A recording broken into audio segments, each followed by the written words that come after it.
Hi, I'm Steve Living. In today's video, we're going to talk about birding. It's a great activity that's accessible for everyone and can be done at any time of year.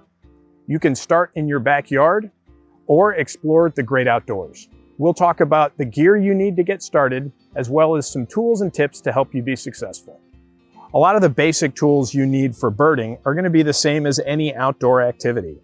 You're going to want bug spray, water, a notebook or a journal, and finally, binoculars. Binoculars are really the key tool that you need to enjoy birds out in the field. And there's some simple things that you can look for when you're trying to pick some out for yourself. Magnification is really the key. It's how big binoculars are going to help make an image. You can get binoculars anywhere from 7 times all the way up to 12 times. The higher the magnification, the shakier your image is going to look and the less light that those binoculars gather. These numbers tell you a little bit about your binoculars. The 8 is the magnification, so how big it's going to make your image look. The 42 is the width of the objective lens in millimeters. Well, that's from here to here, and that will give you an idea what your field of view will be and how much light these lenses will gather. So this dial here is your ocular adjustment. So this is how you dial your focus in if your eyes are slightly different. This is your central focus wheel, and this is your key way to make an image sharp. If you're going to be birding in wide open areas, fields, marshes, across mountain ridges, then higher magnification may be okay.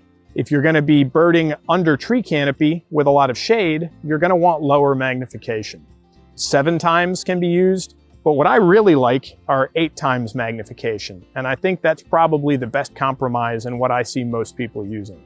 The next step is finding a place to go birding. Great birding spots can be found anywhere. You can start at a local park or spread your wings to designated natural areas like DWR's Wildlife Management Areas, also called WMAs. A great tool to find these is our Explore the Wild tool. It'll suggest locations for wildlife viewing and lots of other outdoor activities. I suggest that you look for places that have diverse habitats. Forests, wetlands, grasslands, all provide the opportunity to see different kinds of birds at different times of year. When should you go birding? Well, the great thing about bird watching is that you can do it year-round. In the spring and fall, focus on the big bird migration events where millions of birds are moving through Virginia. In the summer and the winter, it's a great time to observe our year-round resident birds and the birds that breed or overwinter in Virginia. Think about birding in the early morning or late afternoon. This is when birds are most active and it's going to be easiest to find them. With birding, like everything else now, there's an app for that. One that I like to use is the eBird app from the Cornell Lab of Ornithology. This free app lets you record all of your bird sightings, when and where you've seen them, and create what's called a life list. It's a list of all the birds you've seen ever. And you can use the eBird app to find hotspots, which are places where other eBirders are recording their sightings. Merlin Bird ID is another great app. It can help you identify birds by sight and sound.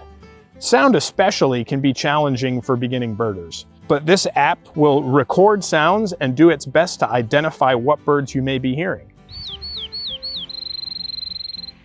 When you're learning bird sounds, the best thing to do is to start with a few that you hear regularly that are easier to remember.